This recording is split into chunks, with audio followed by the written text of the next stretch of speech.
উপমহাদেশ থেকে আসে। এই রবীন্দ্রনাথের স্মৃতি বিজড়িত এই যে পুঁথিবাড়ি, এটা আমাদের বাংলাদেশে সংস্কৃতিতে, আমাদের শিক্ষায়, আমাদের ইতিহাসে একটা অনন্য সাধারণ জায়গা দখল করে বসে আছে। অর্থাৎ আমাদের যত প্রত্নতত্ত্ব অধিদপ্তরের আন্ডারে আমাদের যত প্রাচীন যত ইয়ে আছে,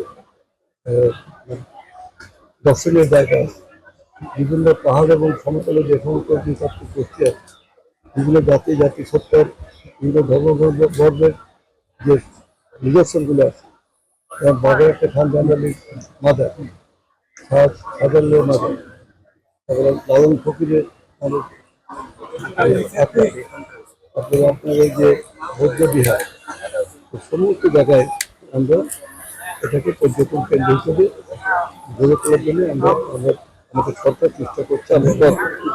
এবং আমরা সংস্কার হয়েছে, তার মানে হচ্ছে যে এটা আমাদের প্রত্যক্ষ অধিদপ্তরের তালিকাভুক্ত হয়েছে এবং প্রত্যেক বছরে আমরা বিভিন্ন সংস্কার আমরা করব।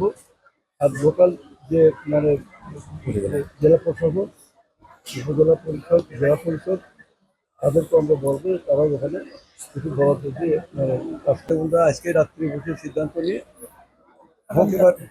আমরা এই মানে মন্ত্রণালয়ে আসার সাথে সাথে অর্থাৎ আমাদের সরকার, আমরা 17 ফেব্রুয়ারি থেকে শপথ নিলাম, 18 তারিখ থেকে আমরা কাজ শুরু করলাম। এবার বইমেলা হচ্ছিল না, আমরা সাথে সাথে সিদ্ধান্ত দিয়ে পরের দিন থেকে আমরা মানে এই করবো। আমরা 18 ফেব্রুয়ারি থেকে আমরা শুরু করবো। 18টা তো ইয়ে